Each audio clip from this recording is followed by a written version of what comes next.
মমতা ব্যানার্জি চোর ইয়ে করবে নাকি? মমতা ব্যানার্জি চোর, মমতা ব্যানার্জি চুরি করেছে, তাই যাকে চোর বলা হচ্ছে এত জোর দিয়ে, উনি এখনো কেন জেলের বাইরে? নিশ্চয়ই তাদের কাছে কোনো প্রমাণ রয়েছে, সেই প্রমাণের ভিত্তিতেই তারা বলছেন। যখন একজন মানুষকে বিজ্ঞাপন করতে হয় যে আমি সততার প্রতীক, তখন মানুষের মনে একটু সন্দেহ জাগে। মুখ্যমন্ত্রী যদি মনে করেন তিনি অসৎ নন, তিনি চোর নন, তিনি কেন এই ফিরদৌস শামীম বা এই শুভেন্দু অধিকারীর বিরুদ্ধে আইনগত ব্যবস্থা নিচ্ছেন না? তার তো হাতে প্রচুর আইনজীবী আছেন, অভিষেক মনু সিংভি, কপিল সিব্বল, সব নামি দামি আইনজীবী। মমতা ব্যানার্জি এবং তার দল এবং সরকারের যে আদালত নির্দেশিত বিভিন্ন তদন্ত, সেই তদন্তগুলোকে কিন্তু রাজনৈতিক প্রয়োজনে ব্যবহার করছে। তাকে বারবার সমন করা সত্ত্বেও তিনি তদন্তে সহযোগিতা করছেন না, তিনি অসুস্থ এমন বাহানা দিয়ে তিনি সিবিআইকে সহযোগিতা করছেন। কুণাল ঘোষ, যিনি শাসক দলের মুখপাত্র এবং সেই সময় তৃণমূল দলের সাংসদ, রাজ্যসভার সদস্য, তিনি কিন্তু তখন অত্যন্ত দ্ব্যর্থহীন ভাষায় বলেছিলেন মমতা ব্যানার্জির বাড়ি খুঁজলে সারদার টাকা পাওয়া যাবে। এখন এটা কোনো বিরোধী দলের কথা নয়, কিন্তু এটা তৃণমূল দলের সাংসদ এবং তাদের মুখপাত্রের কথা। মুখ্যমন্ত্রীর দুটো ছবি, একটা 1,92,00,000 টাকায় এবং একটা 1,82,00,000 টাকায় বিক্রি হয়েছে, এবং সেই ছবি দুটি কিনেছেন সারদা কর্তা সুদীপ্ত সেন এবং রোজভ্যালি কর্তা গৌতম কুণ্ডু। সারদা কর্তা সুদীপ্ত সেন এবং রোজভ্যালি কর্তা গৌতম কুণ্ডু জেলে ঢোকার পরে মাননীয় মুখ্যমন্ত্রীর এই উচ্চ মানের শিল্প ক্রয়ের জন্য কোনো খদ্দের কিন্তু পাওয়া যাচ্ছে না। টাকার বান্ডিল পেয়েছেন, কেউ আধশোয়া অবস্থায়, কেউ স্যান্ডো গেঞ্জি পরে, কেউ তোয়ালের মধ্যে টাকা মুড়িয়ে ঢুকিয়ে দিয়েছেন। একেবারে পাকা মাথার কাজ, উচ্চ স্তর পর্যন্ত এই দুর্নীতি হয়েছে এমনটা বলা হয়, খুব সুপরিকল্পিতভাবে। তাহলে তো আমাদের এই উপসংহারে আসতে হয় যে এই অভিযোগগুলোর মধ্যে কোনো সারবত্তা নেই, এই উপসংহারে তো আসতে হয়। কিন্তু বাস্তব তো তা নয়, দুর্নীতি হয়েছে, একদম সোজা সাপটা নিয়োগ দুর্নীতি হয়েছে। আজকে এসএসসির কর্তা থেকে আরম্ভ করে সকলের জেলে থাকা উচিত। তারা কেউ বলছেন না হয়নি, সুপ্রিম কোর্টও বলছে হ্যাঁ দুর্নীতি হয়েছে, তা অ্যারেস্ট করতে পারছে না কেন? এই রকম একজন ভয়ঙ্কর প্রভাবশালী লোক, সে যদি জামিনে ছাড়া থাকে, তাহলে কি আপনি বিশ্বাস করেন যে ওই 70 জন সাক্ষীর একজনেরও বুকের পাটা হবে তারা আদালতে গিয়ে অনুব্রতর বিরুদ্ধে সাক্ষী দেবে? নমস্কার, বিবিধ নিউজে আমি অমিত রয়েছি আপনাদের সঙ্গে।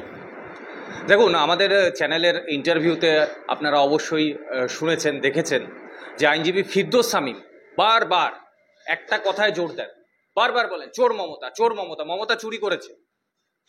শুভেন্দু অধিকারী, মাননীয় বিধানসভার বিরোধী দলনেতা, তিনি তো চোর মমতা ছাড়া কথাই বলেন না। তাহলে উনি এখনো কেন জেলের বাইরে? যাকে চোর বলা হচ্ছে এত জোর দিয়ে, নিশ্চয়ই তাদের কাছে কোনো প্রমাণ রয়েছে, সেই প্রমাণের ভিত্তিতেই তারা বলছেন। তাহলে কেন উনি জেলের বাইরে? আর যদি উনি চোর না হয়ে থাকেন, তাহলে এই শুভেন্দু অধিকারী বা ফিরদৌস শামীমদের জেলে থাকার কথা, সেটাও হচ্ছে না।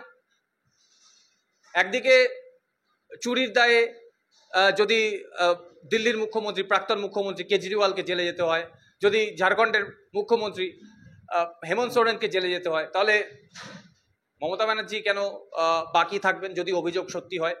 এ বিষয়ে আমরা জানবো। আপনারা একটু কমেন্ট করুন, কেন মমতা বন্দ্যোপাধ্যায় এখনো জেলের বাইরে?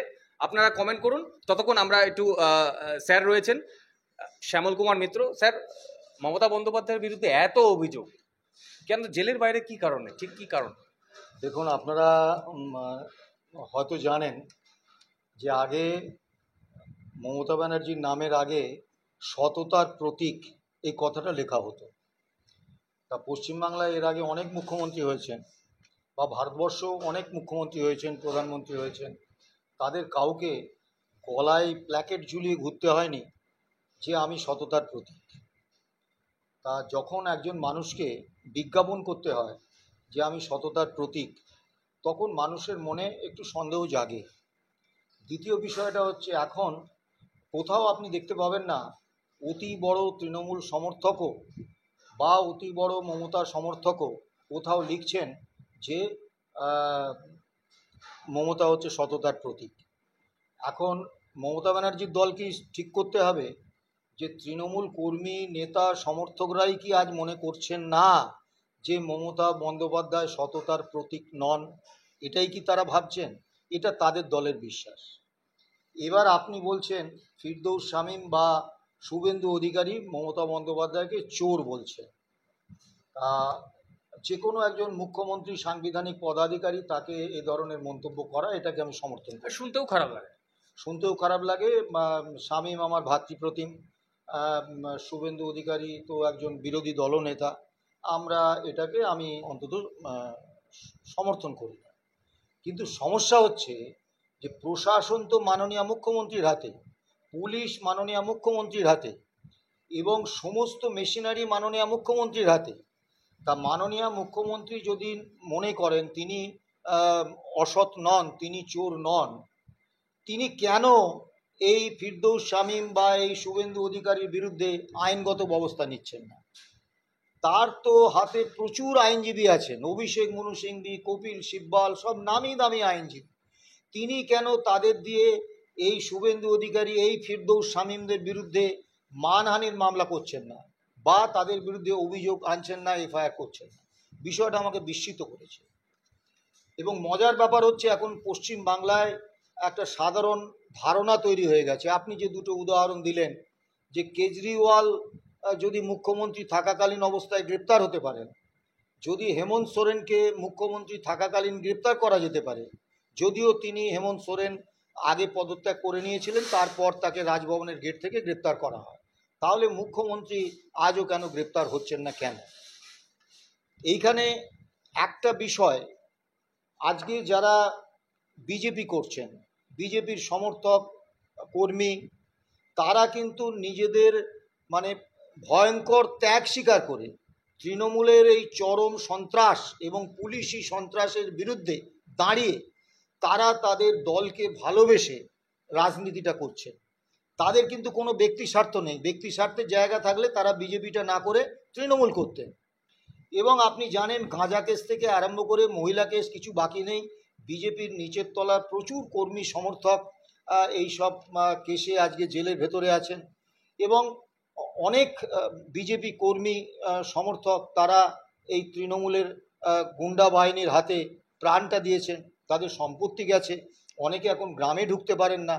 কাজেই তাদের এই যন্ত্রণাটা এবং তাদের এই যে আবেগ, যে এই সরকারটা, তৃণমূল সরকারটার বিরুদ্ধে আমরা, এবং তৃণমূল সরকারের এই অপশাসন সরিয়ে আমরা আমাদের দলের সরকার আনব, এই যে রাজনৈতিক আবেগ, এটাকে আমি শ্রদ্ধা করি, সম্মান করি।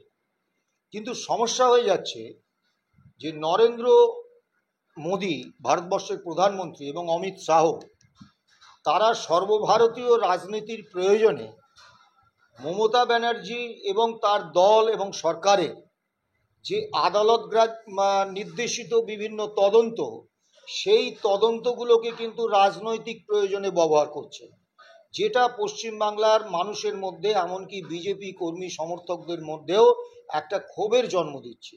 তথাগত রায়ের মতো লোকও সেটিং শব্দটা উল্লেখ করছে।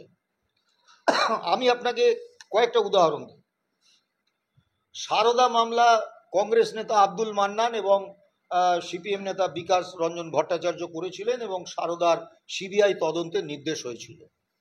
এবং অন্য কেউ নয়, কুণাল ঘোষ, যিনি শাসক দলের মুখপাত্র এবং সেই সময় তৃণমূল দলের সাংসদ, লোকসভার সদস্য, এই রাজ্যসভার সদস্য, তিনি কিন্তু তখন অত্যন্ত দ্ব্যর্থহীন ভাষায় বলেছিলেন, সারদার সবথেকে বড় বেনিফিশিয়ারি যদি কেউ হয় তাহলে সেটা হচ্ছে মমতা ব্যানার্জি। মমতা ব্যানার্জির বাড়ি খুঁজলে সারদার টাকা পাওয়া যাবে। এখন এটা কোনো বিরোধী দলের কথা নয়, কিন্তু এটা তৃণমূল দলের সাংসদ এবং তাদের মুখপাত্রের কথা। আজ পর্যন্ত কুণাল ঘোষ এই কথা প্রত্যাহার করেছেন, বা এমনকি আদালতে এজলাসে দাঁড়িয়ে তিনি কথা বলেছেন চিৎকার করে করে। আজ পর্যন্ত তিনি এ কথা প্রত্যাহার করেছেন বা বলেছেন না মমতা বন্দ্যোপাধ্যায় সারদার বেনিফিশিয়ারি নন, এমন আমি বলছি, আমি আগে যা বলেছিলাম সেটা ভুল ছিল, তা কিন্তু তিনি বলেননি, তিনি তার বক্তব্য প্রত্যাহার করেননি। অর্থাৎ কুণাল ঘোষের মতো সাংসদ এবং তৃণমূল দলের মুখপাত্র, তার কিন্তু বক্তব্য যে সারদার সব থেকে বড় বেনিফিশিয়ারি হচ্ছে মমতা বন্দ্যোপাধ্যায়। কিন্তু আজকে দীর্ঘদিন ধরে মামলা হয়েছে এবং তদন্ত চলছে সিবিআই, এবং নরেন্দ্র মোদী এবং স্বরাষ্ট্রমন্ত্রী অমিত শাহ 2014, 2016 এবং 2019-এ নির্বাচনী প্রচারে এসে পশ্চিমবাংলায় কিন্তু বলেছিলেন সারদায় অভিযুক্ত একজনকেও ছাড় দেওয়া হবে না।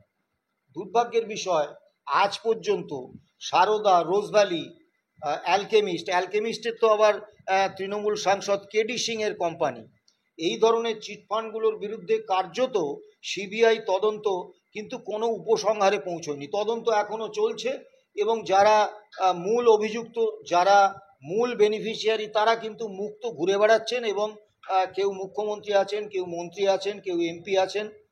তা এটা খুব স্বাভাবিকভাবে, যেহেতু সিবিআই কেন্দ্রীয় সরকারের সংস্থা এবং যেহেতু সিবিআইকে নিয়ন্ত্রণ করেন প্রধানমন্ত্রী এবং স্বরাষ্ট্রমন্ত্রীর দপ্তর, মানুষের মনে একটা সন্দেহ দানা বাঁধছে। বিজেপি অফিস থেকে একটা খবর প্রকাশ করা হয়েছিল যে মাননীয় মুখ্যমন্ত্রীর দুটো ছবি, একটা 1,92,00,000 টাকায় এবং একটা 1,82,00,000 টাকায় বিক্রি হয়েছে, এবং সেই ছবি দুটি কিনেছেন সারদা কর্তা সুদীপ্ত সেন এবং রোজভ্যালি কর্তা গৌতম কুণ্ডু। এখন আমি মাননীয় মুখ্যমন্ত্রী নিশ্চয়ই অত্যন্ত উঁচু মানের একজন শিল্পী, কারণ সাধারণত নামি দামি শিল্পীদের ছবিও এই 1,92,00,000 বা 1,82,00,000 টাকায় বিক্রি হয় না।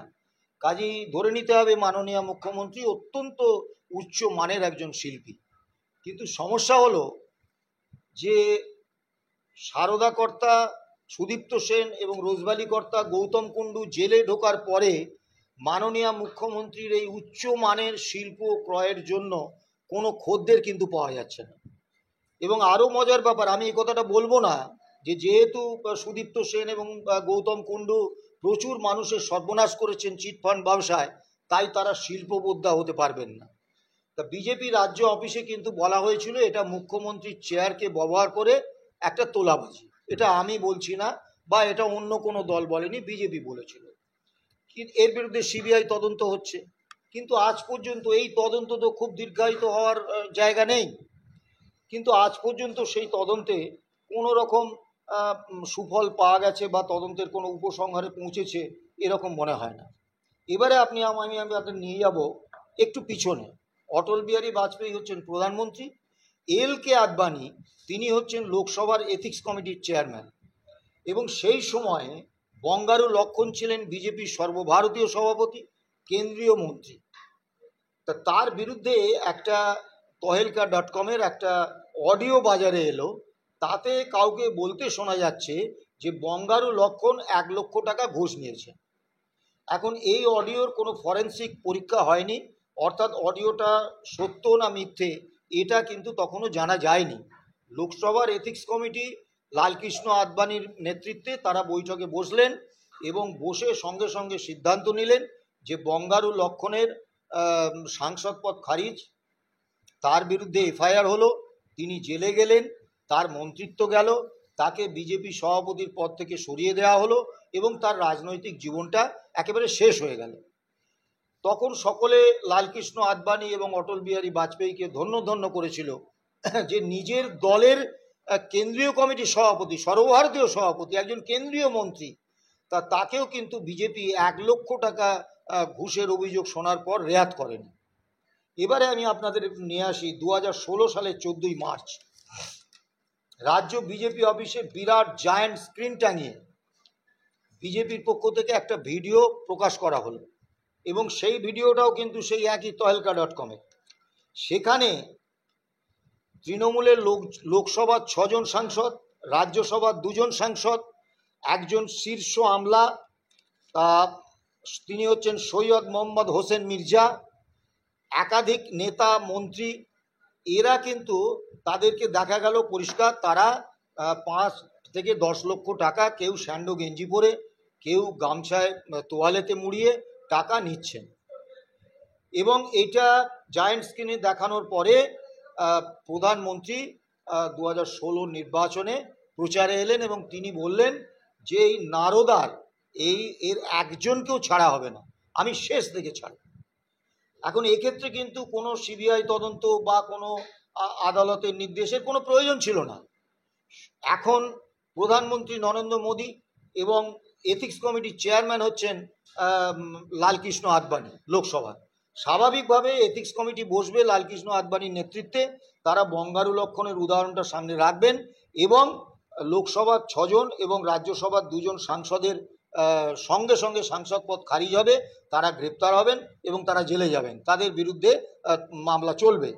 আর সৈয়দ মোহাম্মদ হোসেন মির্জা, ইনি হচ্ছেন আইপিএস অফিসার, অর্থাৎ কেন্দ্রীয় সরকারি আমলা, তিনি রাজ্যে ডেপুটেশনে আছেন, তার বিরুদ্ধে কেন্দ্রীয় সরকার কর্মীবর্গ এবং প্রশাসনিক সংস্কার বিভাগ কেন্দ্রের তারা কিন্তু ব্যবস্থা নিতেই পারতেন, তাকেও কিন্তু তাকে চাকরি থেকে সাসপেন্ড করে তার বিরুদ্ধে বিভাগীয় তদন্ত এবং তদন্তে দোষী প্রমাণিত হলে তার চাকরি চলে যেত, এটা করতে পারতেন।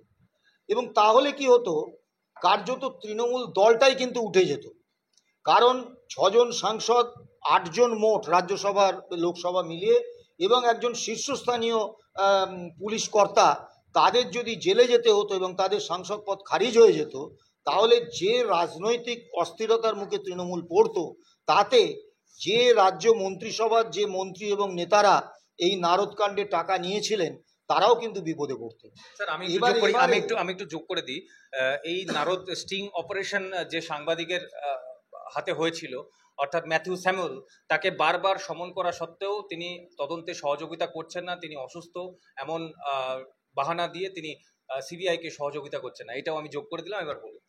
এইটা কিন্তু প্রথম প্রশ্ন হচ্ছে যে এটার সিবিআই তদন্তের তো প্রশ্ন নেই, কারণ লোকসভার এথিক্স কমিটি এর আগে বঙ্গারু লক্ষণের ক্ষেত্রে কোনো তদন্ত ছাড়াই এই ব্যবস্থা নিয়েছিল।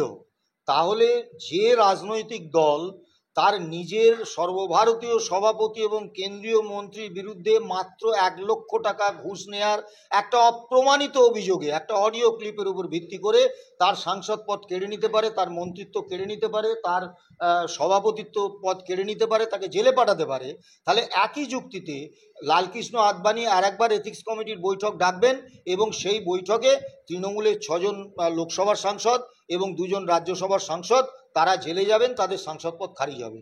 এর মধ্যে তো কোনো তদন্তের ব্যাপার নেই, কোনো ম্যাথিউ স্যামুয়েলের গল্প নেই। এবং দ্বিতীয় বিষয়টা হচ্ছে, এবারে এথিক্স কমিটির সামনে যে বাড়তি সুবিধাটা ছিল যে অন্তত বারবার একটা অভিযোগ উঠেছিল যে এটা উদ্দেশ্য প্রণোদিত ছিল এবং এটা মেলাইন করবার জন্য এটা পরিকল্পিতভাবে তৃণমূলেরই অন্যতম সর্বভারতীয় সাধারণ সম্পাদক অভিষেক বন্দ্যোপাধ্যায় তিনি পরিকল্পিতভাবে করিয়েছেন, এমনটা শুভেন্দু অধিকারী অভিযোগ করে থাকেন। যদি এটা হয়েও থাকে তাহলে তারা যে ঘুষ নিয়েছেন এইটা তো অসত্য নয়, এবং একজনও অভিযুক্ত কিন্তু আজ পর্যন্ত বলেননি যে আমি ঘুষটা নিইনি। এমনকি যে শুভেন্দু অধিকারীর কথা আপনি বললেন, তিনিও কিন্তু একাধিক সাক্ষাৎকারে বলেছেন একমাত্র নারদা ছাড়া আমার বিরুদ্ধে প্রমাণিত দুর্নীতির কোনো অভিযোগ নেই। অর্থাৎ অভিযুক্তরা প্রত্যেকে স্বীকার করে নিচ্ছেন তারা ঘুষ নিয়েছেন। এই ভিডিওর 3টে ফরেন্সিক অডিট হয়েছে এবং তাতে সরকারি ফরেন্সিক ল্যাবরেটরি বলে দিয়েছে যে এই ভিডিও হচ্ছে অরিজিনাল, এতে কোনো কারসাজি নেই, কোনো ফেক ব্যাপার নয়, এটা অরিজিনাল। অভিষেক বন্দ্যোপাধ্যায় চক্রান্ত করেছেন কি রাম শ্যাম যদু মধু চক্রান্ত করেছেন, এই বিষয়টা তো গৌণ। মূল বিষয়টা হচ্ছে তারা ঘুষ নিয়েছেন না নেয়নি। স্যান্ডো ববি গেঞ্জি পরে ঘুষ বলতে নারাজ, তারা অনুদান হিসেবে, অনুদান কথাটাকে বারবার জোর দেওয়া হয়েছে। আচ্ছা, দলীয় অনুদান। আপনি যদি অনুদান নেন তাহলে তো আপনার পার্টির কাছে আপনি একটা রিসিট করে দেবেন যে এই লোকের থেকে আমি অনুদান নিলাম। তারা কি কোনো রিসিট করে দিয়েছেন দলের তরফে যে এই টাকা নেওয়া হলো? তা তো করেননি। তারা টাকার বান্ডিল পেয়েছেন, কেউ আধশোয়া অবস্থায়, কেউ স্যান্ডো গেঞ্জি পরে, কেউ তোয়ালের মধ্যে টাকা মুড়িয়ে ঢুকিয়ে দিয়েছেন। অর্থাৎ এটা যে দলকে অনুদান দেয়া নয়, এটা তো এখান থেকেই পরিষ্কার। ধরুন আমার সংগঠনকে কেউ অনুদান দিচ্ছে, আপনি অনুদান দিতে চান, এখন ডিএ মামলার জন্য আমরা খুব আর্থিক সংকটে আছি, তা আপনি মনে করলেন ঠিক আছে আমাদের কিছু আর্থিক অনুদান দেবেন, তা আমরা সেটা দুটো রাস্তা, একটা বলবো আপনি চেক দিন আমরা ব্যাংকে জমা দিয়ে দেবো, অথবা আপনি আমাদের ব্যাংক অ্যাকাউন্টে, সংগঠনের ব্যাংক অ্যাকাউন্টে জমা দিন। তা আপনি বললেন না আমার যাওয়ার সময় নেই, আমি নগদ দিতে চাই, তখন আমি টাকাটা নিয়ে আপনাকে সংগঠনের প্যাডে একটা রিসিট করে দেবো, সংগঠনের রিসিটে, যে এই টাকা এই মামলা বাবদ অমুক লোক আমাদের অনুদান হিসেবে দিলেন। তা এই অভিযুক্তরা কি কেউ দিয়েছেন? দেননি। আজও কিন্তু এরা একদম মুক্ত হাওয়ায় ঘুরে বেড়াচ্ছে। তারপরে আপনাকে বলি, অন্যান্য চিটফান্ডের ক্ষেত্রেও কিন্তু একই ব্যবস্থা। এই যে কয়লা, গরু, বালি ইত্যাদি ইত্যাদি বিভিন্ন যে তদন্ত, সেগুলো দেখুন আপনি, অভয়াকাণ্ড যেটাই আপনি বলুন, সেটা একটা স্তর পর্যন্ত গিয়ে কিন্তু থমকে যাচ্ছে, ওই কালীঘাটের কাকুতে গিয়ে আটকে যাচ্ছে। মমতা বন্দ্যোপাধ্যায় অপরাধী কি অপরাধী নন? অভিষেক বন্দ্যোপাধ্যায় অপরাধী কি অপরাধী নন? তারা দুর্নীতি করেছেন কি করেননি, এটা বলার কোনো এখতিয়ার আমার নেই। এটা বলবে তদন্তকারী সংস্থা। তদন্তকারী সংস্থা কেন্দ্রীয় সরকারের অধীন, দীর্ঘদিন ধরে তারা তদন্ত করছে, কিন্তু এদের কাছ অবধি পৌঁছতে পারছে না। তাহলে তো আমাদের এই উপসংহারে আসতে হয় যে এই অভিযোগগুলোর মধ্যে কোনো সারবত্তা নেই, এই উপসংহারে তো আসতে হয়। কিন্তু বাস্তব তো তা নয়, দুর্নীতি হয়েছে। এবং সিবিআই যে তৎপর হলে অনেক কিছু করতে পারে তার প্রমাণ আপনি ইতিমধ্যেই বলেছেন, যে কেজরিওয়াল মুখ্যমন্ত্রী আবগারি দুর্নীতির অপ্রমাণিত অভিযোগে, এখনো পর্যন্ত অভিযোগ প্রমাণ হয়নি, তিনি দোষী কি নির্দোষ আমি জানি না, কিন্তু তাকে মুখ্যমন্ত্রী থাকাকালীন অবস্থায় গ্রেপ্তার করা হয়েছে। বা হেমন্ত সোরেন, তিনি মুখ্যমন্ত্রী ছিলেন, একটা সামান্য কয়েক কাটা জমির ব্যাপার, তার জন্য হ্যাঁ সেটাও অপরাধ, সেটা যদি সত্যি হয়ে থাকে সেটা অপরাধ। তিনি মনে করেছেন যে মুখ্যমন্ত্রীর চেয়ারে বসে গ্রেপ্তার হওয়াটা সঠিক নয়। তিনি রাজ্যপালের কাছে গেছেন, সিবিআইকে বলেছেন আমি আগে পদত্যাগপত্রটা জমা দিই, তারপর আপনারা আমাকে গ্রেপ্তার করুন। তিনি রাজভবনে গেছেন, পদত্যাগপত্র দিয়েছে, সিবিআই তাকে গ্রেপ্তার করেছে। তা সিবিআই যদি অন্য রাজ্যের মুখ্যমন্ত্রী থাকাকালীন গ্রেপ্তার করতে পারে, তাহলে পশ্চিমবাংলার মুখ্যমন্ত্রী বা পশ্চিমবাংলার একজন তৃণমূল সাংসদ, তাদের গ্রেপ্তার করতে বাধা কোথায়? দুটো বিষয়, একটা হচ্ছে হয় এই দুর্নীতির অভিযোগ তাদের বিরুদ্ধে রাজনৈতিক, সত্যি নয়, আর দু নম্বর হচ্ছে যে তদন্তকারী সংস্থা, তার যিনি মালিক, যার নিয়ন্ত্রণে তদন্ত চলছে, তাদের নির্দেশেই তদন্ত আর এগোচ্ছে না, তদন্ত কোনো উপসংহারে প্রবেশ যাচ্ছে না। আমি একটা কথা বলি, অবশ্যই আপনি একেবারে সঠিক কথা বলছেন, কিন্তু আইনের যারা আইনজ্ঞ তারা একটা কথা বলেন যে অপরাধী সবসময় একটা ফুটপ্রিন্ট রেখে যায়, সে যেই অপরাধী হোক না কেন। কিন্তু এক্ষেত্রে মানে এ তো এই সারদার কেলেঙ্কারি বলুন বা এই অভয়ার এই সাম্প্রতিক ঘটনা, আমি বলছি এ তো আর এই ছিচকে চোর নয় বা এই ডাকাত নয়, একেবারে পাকা মাথার কাজ, উচ্চ স্তর পর্যন্ত এই দুর্নীতি হয়েছে এমনটা বলা হয় খুব সুপরিকল্পিতভাবে। আপনার মনে হয় না, আমি যদি অভয়ার কথাই ধরি, যেভাবে যে সার্কামস্টেন্সিয়াল এভিডেন্স বা এই যে ফরেন্সিক যে এভিডেন্সগুলো যেভাবে লোপাট করা হয়েছে, তাতে করে সিবিআই এর পক্ষে অত্যন্ত কঠিন হয়ে গিয়েছে বিষয়টা? আপনি কি মনে করেন যে সিবিআই হচ্ছে সারা ভারতবর্ষে, আর সিবিআই এবং ইডি মানে সব থেকে প্রিমিয়ার তদন্তকারী সংস্থা? তা আপনি কি মনে করেন যে সরকার এবং শাসক দল যেখানে দুর্নীতির অভিযোগে অভিযুক্ত, তারা সমস্ত তথ্য প্রমাণ সিবিআই এর হাতে তুলে দেবে? এটা তো সম্ভব নয়। তাহলে সিবিআইকে এই তদন্ত করতে হবে, এবং এই তদন্তের জন্য তারা যথেষ্ট থেকে বেশি সময় পেয়েছেন। আপনি শিক্ষক নিয়োগ দুর্নীতি বলুন, একদম সোজা সাপটা নিয়োগ দুর্নীতি হয়েছে। আজকে এসএসসির কর্তা থেকে আরম্ভ করে সকলের জেলে থাকা উচিত, তারা কেউ বলছেন না হয়নি, সুপ্রিম কোর্টও বলছে হ্যাঁ দুর্নীতি হয়েছে, তা অ্যারেস্ট করতে পারছে না কেন? তা যদি যারা দোষী, আমি বেছে বেছে অ্যারেস্ট করব। পার্থ চট্টোপাধ্যায় অ্যারেস্ট হলে ব্রাত্য বসু কেন অ্যারেস্ট হবেন না? ব্রাত্য বসু তিনি তার একাধিক সাক্ষাৎকার বিভিন্ন সোশ্যাল মিডিয়ায় ঘুরে বেড়াচ্ছে, যেখানে তিনি বলছেন হ্যাঁ তৃণমূলের ছেলেরাই চাকরি পাবে, আমি তৃণমূলের ছেলেদেরই চাকরি দেবো। কিভাবে দেবো, কিভাবে পাবে বলবো না। তার অনুগামী বলছেন দাদা তো আমাদের 100 জনের চাকরি দিয়েছে, আর ওদের তো 100 গুণের অনেক বেশি চাকরি দিয়েছে, তারপরেও দাদার বিরুদ্ধে ওরা বলে একটু কৃতজ্ঞতা নেই। এসব তো সোশ্যাল মিডিয়ায় ঘুরে বেড়াচ্ছে, এবং এগুলো তো আমরা বলছি না, সিপিএম, কংগ্রেস, বিজেপির কোনো নেতা বলছে না। স্যার আমি বলছি যে প্রমাণ যেভাবে নষ্ট করা হয়েছে, তাতে করে এখন যারা অপরাধী বা অভিযুক্ত বা যারা সন্দেহভাজন, তাদেরকে তো আর সিবিআই অফিসাররা মেরে কথা বার করবে না যে সত্যিটা বল। আপনার এই যুক্তিটা খুব মানে সরলীকরণ হয়ে যাচ্ছে। কেন বলছি, নারদা কাণ্ডে ধরুন, আমি যে কথাটা বারবার বলতে চাইছি, নারদা কাণ্ডে কিন্তু কোনো তদন্তের প্রয়োজন নেই, কোনো তদন্তকারী সংস্থার দরকার নেই, আদালতের কোনো নির্দেশ দরকার নেই। সংসদের এথিক্স কমিটি লালকৃষ্ণ আদবানির নেতৃত্বে বসবে, সেই বঙ্গারু লক্ষণ তাদের পূর্বতন সর্বভারতীয় সভাপতি, কেন্দ্রীয় মন্ত্রী এবং সাংসদ, তার ক্ষেত্রে এথিক্স কমিটি যে ব্যবস্থা নিয়েছে সেই একই ব্যবস্থা নিত। এবং এক্ষেত্রে কিন্তু তৃণমূল দল প্রতিহিংসার অভিযোগ তুলতে পারত না। কেন পারত না? যে এলকে আদবানির নেতৃত্বে বিজেপি দল তাদের সভাপতির বিরুদ্ধে এরকম ব্যবস্থা নিয়েছে, তাহলে অন্য কারোর বিরুদ্ধে ব্যবস্থা নিলে সেটা প্রতিহিংসা হবে কি করে? তা কিন্তু হয়নি। অর্থাৎ আমি আপনাকে আরো দু একটা উদাহরণ দিচ্ছি। কিন্তু স্যার নারদায় তো যিনি টাকাটা অফার করেছেন তাকেই সিবিআই তদন্ত করে ডেকে সামনে জিজ্ঞাসা করতে পারছে না, তিনি অসহযোগিতা করছেন। হ্যাঁ, তার সহযোগিতা অসহযোগিতার কোনো প্রশ্ন নেই। তাকে এই যে ডাকা হচ্ছে, সিবিআই যে ডাকছে উদ্দেশ্য প্রণোদিতভাবে ডাকছে, এবং তাকে শুধুমাত্র হ্যারাস করে মূল মামলাটায় যাতে মূল অভিযুক্ত তারা যাতে শাস্তির আওতায় না আসে, সেটাকে যাতে আরও দীর্ঘায়িত করা যায়, এই জন্য করছে। কেন স্যামুয়েলকে ডাকা হবে? আমি আপনাকে কিছু তথ্য দিচ্ছি, আপনি দেখবেন তথ্যগুলো সঠিক বা ভুল। আমি তথ্যসূত্র জানাতে আপনাকে বাধ্য নই।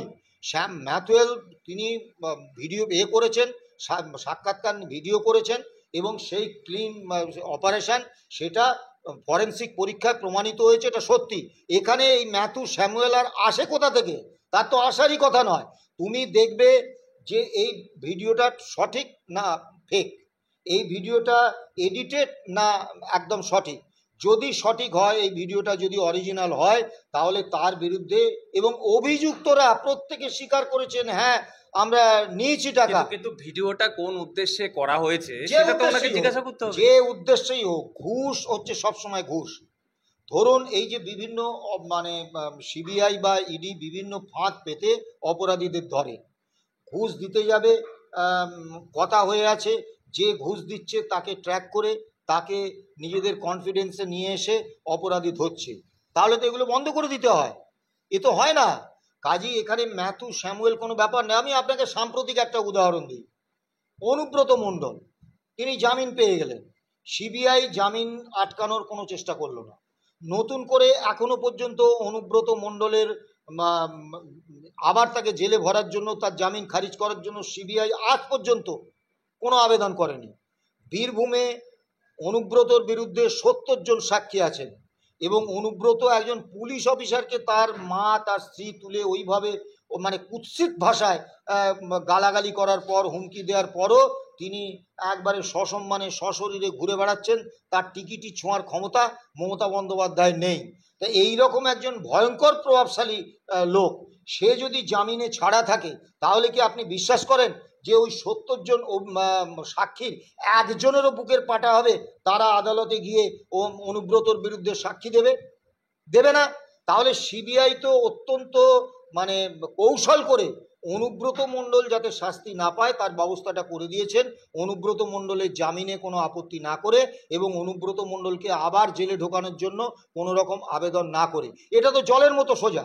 আপনি বলুন তো, বরানগর পুর নিয়োগ দুর্নীতিতে তাপস রায়ের বাড়িতে ইডি রেড হল। বিরোধী দলনেতা শুভেন্দু অধিকারী সঠিকভাবেই বললেন, Tapas Roy is also involve, চোরো কা ঘর মে ইডি কা রেড তো হোগাই। সেই তাপস রায় আজকে এতে কি বলে বিজেপিতে, অর্থাৎ চোর বিজেপিতে চলে গেল। এবারে ধরুন বিশ্বজিৎ কুণ্ডু, তিনি বারবার বলেছেন আমি 65 জনকে চাকরি দিয়েছি, প্রাথমিক স্কুলের শিক্ষকের চাকরি, তার মধ্যে আমার স্ত্রী আছে, আমার বৌদি আছে, হ্যাঁ এদেরকেও দিয়েছি। তিনি প্রকাশ্যে বলছেন, তিনি আজকে বিজেপিতে। এখন মুশকিল হচ্ছে, যারা তৃণমূল স্তরে বিজেপিটা করছেন তারা কিন্তু জান প্রাণ দিয়ে লড়াই করছেন, ত্যাগ স্বীকার করছেন, পরিবার পরিজনকে হারাচ্ছেন, জেল খাটছেন, মিথ্যা মামলায় জেলে যাচ্ছেন। তারা কিন্তু এই বিষয়টা তারা যখন দেখছেন যে দুর্নীতির অভিযোগে অভিযুক্ত হয়েও তাদেরকে শাস্তি দেওয়ার ক্ষেত্রে, তাদেরকে জেলে ভরার ক্ষেত্রে নরেন্দ্র মোদীর সরকার ততটা সক্রিয়তা দেখাচ্ছে না, তাদের ছেড়ে রেখেছে, তখন তাদের প্রাণে কিন্তু মানে অসম্ভব যন্ত্রণা হচ্ছে, রক্তক্ষরণ হচ্ছে। এবং কেন এটা করছেন নরেন্দ্র মোদী? সেটা কি তৃণমূলকে খুব ভালোবেসে, মমতা ব্যানার্জিকে খুব ভালোবেসে? না, আসলে সর্বভারতীয় স্তরে মমতা বন্দ্যোপাধ্যায় বিজেপি বা নরেন্দ্র মোদীর যে সার্ভিসটা দিচ্ছেন, কাজটা করে দিচ্ছেন, এইটা কিন্তু কোনো দিলীপ ঘোষ, কোনো সুকান্ত মজুমদার, কোনো শুভেন্দু অধিকারীর পক্ষে নরেন্দ্র মোদীকে দেওয়া সম্ভব নয়। কি করছেন আমি আপনাকে বলি। গোয়া, মেঘালয়, মণিপুর, ত্রিপুরা, 4টে রাজ্যে তৃণমূল কংগ্রেস ভাঙিয়ে তার দল তৈরি করলো। এখন আপনি বলবেন যে বাইরের রাজ্যে কি কোনো আঞ্চলিক দল তার সংগঠন বাড়াবে না? নিশ্চয়ই বাড়াবে, কিন্তু ঘটনাক্রমটা দেখুন। বিপুল অর্থ খরচ করা হলো। এই ফান্ডিংটা কোথা থেকে এলো, কে দিল? এবং বিপুল অর্থ খরচ করে সেখানে প্রচার হলো, কলকাতা থেকে স্টার বক্তাদের উড়িয়ে নিয়ে যাওয়া হলো। সেখানে ভোট কেটে কংগ্রেস হেরে গেল, বিজেপি জিতল। তৃণমূল কংগ্রেস কিন্তু ওখান থেকে দোকান গুটিয়ে নিল। আর কোনো সংগঠন কিন্তু ওখানে নেই। তাদের যদি উদ্দেশ্যটা হতো যে আমরা ভিন রাজ্যে সংগঠন বাড়াবো, তাহলে কিন্তু তারা দলটা রেখে দিত এবং চেষ্টা করতো আবার জনগণের সমর্থন ফিরে পাওয়ার পরের নির্বাচনে লড়বো, লড়াই আন্দোলন করতো। তারা কিন্তু তা করেনি। যেই নির্বাচনে ওখানে বিজেপি জিতে গেল 4টে রাজ্যে, সঙ্গে সঙ্গে 4টে রাজ্য থেকে পাততাড়ি গুটিয়ে তারা চলে এলো। আবার ধরুন কর্ণাটক এবং হিমাচল, এখানেও চেষ্টা করলো তৃণমূল দল তৈরি করতে, কিন্তু পারলো না। ওখানে কিন্তু 2 জায়গায় কংগ্রেস জিতলো, বিজেপি হারলো। অর্থাৎ নরেন্দ্র মোদী দেখছেন যে রাজ্যে রাজ্যে নির্বাচনে স্বাভাবিকভাবে এটা তো নরেন্দ্র মোদী চাইবেন, এটা তো তার চাহিদা যে প্রতিপক্ষ রাজনৈতিক দলকে পরাজিত করতে হবে। সেক্ষেত্রে মমতা ব্যানার্জি কিন্তু সর্বভারতীয় ক্ষেত্রে তার একটা বিরাট সাহায্য বা সহায়ক শক্তি হিসেবে দাঁড়াচ্ছেন। বিভিন্ন জায়গায় কংগ্রেস ভেঙে দল তৈরি করে কংগ্রেসকে হারিয়ে আবার সেই দল গুটিয়ে নিচ্ছে।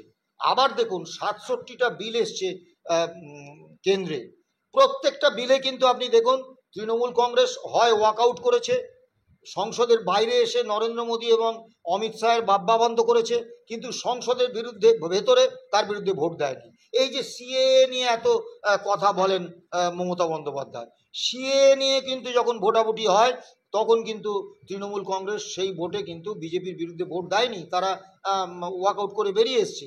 আবার যেই ওয়াকআপ নিয়ে এখন এত হচ্ছে, ওয়াকআপ নিয়ে যেদিন ভোটাভুটি হলো সেদিনও কিন্তু তৃণমূলের 3 জন সাংসদ ভোট দেননি। আবার যখন বিজেপি বিরোধী একটা জোট তৈরি করার চেষ্টা হচ্ছে, মমতা ব্যানার্জি কিন্তু সেখানে গিয়ে একটা তৃতীয় ফ্রন্ট করতে হয় বলে আওয়াজ তুলছেন। এবং সেটা যখন অন্যান্য আঞ্চলিক দলের নেতারা বা কংগ্রেস যখন সেটাকে করছে না, মোদিজির লক্ষ্য কংগ্রেস মুক্ত ভারত। এর মধ্যে আমি কোনো অস্বাভাবিকত্ব দেখি না। কেন? মোদিজি কংগ্রেসের বিরুদ্ধে, কংগ্রেস মোদিজি বা বিজেপির বিরুদ্ধে। স্বাভাবিকভাবে কংগ্রেস বা বিজেপি পরস্পর চাইবে যে কংগ্রেস চাইবে বিজেপি ক্ষমতা থেকে সরে যাক, বিজেপি চাইবে কংগ্রেস ক্ষমতা থেকে সরে যাক বা ক্ষমতায় না আসুক। কিন্তু তাই বলে বিজেপি সমর্থক বাংলায় যারা আছে তাদের আবেগে ধাক্কা দিয়ে, হ্যাঁ বলছি। এখন একটা জিনিস দেখুন, এই জিনিসটা বুঝতে হবে। একটা পশ্চিমবঙ্গকে নিতে গেলে সর্বভারতীয় রাজনীতিতে যে সার্ভিসটা মমতা বন্দ্যোপাধ্যায় নরেন্দ্র মোদীকে দিচ্ছেন, এই সার্ভিসটা কিন্তু এই রাজ্যে যদি 292টা আর 94টা আসনের 294টাতেও বিজেপি জেতে, তাহলে কিন্তু সে দিতে পারবে না। এখন সর্বভারতীয় ক্ষেত্রে রাজনীতিতে নরেন্দ্র মোদী বা অমিত শাহের অগ্রাধিকারটা কি হবে? অগ্রাধিকারটা হবে সর্বভারতীয় ক্ষেত্রে বিজেপিকে শাসন ক্ষমতায় রাখা। অন্যান্য সমস্ত, ধরুন পশ্চিমবঙ্গে বিজেপি ক্ষমতায় এলো না, কিন্তু গোয়া, মেঘালয়, মণিপুর, ত্রিপুরা, এই 4টে রাজ্যে তো তৃণমূলের দয়ায়, তৃণমূলের কৌশলে তো বিজেপি ক্ষমতায় এসছে এবং বিভিন্ন রাজ্যে এই প্রক্রিয়া চলছে। এটা তো বন্ধ হয়ে গেছে তা নয়। আবার ধরুন মোদী বিরোধী বা বিজেপি বিরোধী একটা অন্যান্য রাজনৈতিক দলগুলোকে নিয়ে একটা জোট গঠনের ক্ষেত্রে মমতা বন্দ্যোপাধ্যায় সর্বদা একটা কাঁটা হয়ে দাঁড়াচ্ছেন। তারও বক্তব্য হচ্ছে কংগ্রেস মুক্ত জোট, বিজেপি বিরোধী কংগ্রেস মুক্ত জোট। মানে মমতা ব্যানার্জির লক্ষ্যটা কিন্তু স্পষ্ট যে বিজেপির বিরুদ্ধে যে ভোটটা সর্বভারতীয় স্তরে, এটাকে 2টো ভাগে ভাগ করে দাও, স্বাভাবিকভাবে বিজেপি ক্ষমতায় আসবে। এই যে সার্ভিসটা মমতা ব্যানার্জি দিচ্ছেন এদের প্রতি, নরেন্দ্র মোদী বা অমিত শাহের প্রতি, এটা তো বিজেপির কোনো রাজ্য নেতৃত্ব দিতে পারবেন না। কিন্তু আমি একজন রাজনৈতিক কর্মী, একটা রাজনৈতিক দলের সমর্থক, আমার খুব কষ্ট হয় যে বিজেপির এই হাজারো হাজারো লাখো লাখো সমর্থক কর্মী, তারা কিন্তু বিশেষত গ্রাম বাংলায় বা এতে যদি আপনি যান, দেখবেন তারা কি নির্যাতনের শিকার। এই তৃণমূল কংগ্রেসের গুন্ডা বাহিনীর হাতে এবং পুলিশ এবং প্রশাসনের হাতে তারা চরম অত্যাচারিত। তাদের কিন্তু অন্য কোনো চাহিদা নেই। এখনো অনেকে নিজের বাড়ি থেকে পলাতক। হ্যাঁ, তারা বাড়িতে থাকতে পারছেন না, তাদের পুকুরে বিষ মিশিয়ে দেওয়া হচ্ছে, তাদের জমি তারা চাষ করতে পারছেন না, তাদের রুটি রুজি চলে যাচ্ছে এবং তারা একটা অসহায় অবস্থায়। তারা কিন্তু কোনো কিছু পাওয়ার আশায় বিজেপিটা করছেন না, তারা বিজেপিটা করছেন একটা আদর্শ থেকে। তারা বিজেপিকে ভালোবাসেন, তারা চান যে তৃণমূলের এই অপশাসনটা দূর হোক। খুব দুর্ভাগ্যের বিষয়, সর্বভারতীয় রাজনীতির স্বার্থে নরেন্দ্র মোদী এবং অমিত শাহ এই বাংলার যে লাখো লাখো বিজেপি কর্মী সমর্থক, এদের কিন্তু যে আবেগ, এদের যে যন্ত্রণা, এইটাকে কিন্তু উপলব্ধি করছেন না। এইটাতে উপলব্ধি না করে তিনি একটা আপাতমস্তক দুর্নীতিগ্রস্ত সরকারকে এখানে টিকিয়ে রাখতে বাধ্য হচ্ছেন। এবং এটা তথাগতবাবু বলেছেন, আরও অনেকেই বলছেন, আমারও বলতে ভালো লাগছে না, কারণ আমার বহু বিজেপি কর্মী সমর্থক, আমার পরিচিত, আমার ঘনিষ্ঠ, আমার বন্ধু, তাদের যন্ত্রণাটা যখন আমি দেখি, যখন তারা বলে, আমার খুব কষ্ট হয়। আসলে সর্বভারতীয় রাজনীতির প্রয়োজনে মমতা ব্যানার্জিকে এই যে আদালত নির্দেশিত যে বিভিন্ন কেন্দ্রীয় তদন্ত, এইটাকে হাতিয়ার করে নরেন্দ্র মোদী, অমিত শাহ মমতা ব্যানার্জিকে বিজেপির বি টিম হিসেবে সারা ভারতে ব্যবহার করছে। আর এর জন্য ভুগছেন আমার বাংলার হাজারো হাজারো লাখো লাখো বিজেপি সমর্থক কর্মী, যারা শুধু দলটাকে ভালোবেসে একদম মানে ত্যাগ শিকারের চূড়ান্ত জায়গায় গিয়েছে। আমি দর্শকদের জন্য একটা কথা বলে শেষ করব। স্যার একদম সঠিক কথা বলেছেন। বিজেপি কর্মীদের যে আবেগ ভালোবাসা, তাকে বারবার আঘাত দেওয়া হয়েছে, এমন ছবি বারবার উঠে এসেছে, তাদের কাজে কর্মে উঠে এসেছে। কিন্তু এতদিন যা হয়েছে হয়েছে। এই আরজি করের ঘটনা, অভয়া বোনের মৃত্যুর পর এবং 26,000 শিক্ষকের চাকরি যাওয়ার পর যে আবেগ বাংলার মানুষের মধ্যে দেখা যাচ্ছে এবং বিজেপি সমর্থকেরা যেভাবে দলটাকে ভালোবেসে ঝাঁপিয়ে পড়েছে, এখন যদি তাদের দিল্লির নেতারা এইভাবে মমতা ব্যানার্জিকে বাঁচাবার চেষ্টা করেন, 2026 ইলেকশনের পর যদি বিজেপির পরাজয় হয়, এই বিজেপি কর্মীরাই কিন্তু তাদের রাজ্যের যে নেতা আছে তাদেরকে বাড়িতে থাকতে দেবেন কিনা সেই নিয়ে সন্দেহ আছে। যেটা শাসক দলের বিরুদ্ধে বারবার অভিযোগ ওঠে যে ভোট পরবর্তী হিংসা, সেটা ওই বিজেপি কর্মী সমর্থকরাই না সেই কাজটা করে দেয়, সেই আশঙ্কা আমাদের থাকবে অবশ্যই যদি এই সেটিংয়ের তত্ত্ব এবারও সামনে আসে। আপাতত শেষ করছি ইন্টারভিউটা। সঙ্গে থাকুন বিবিধ নিউজের।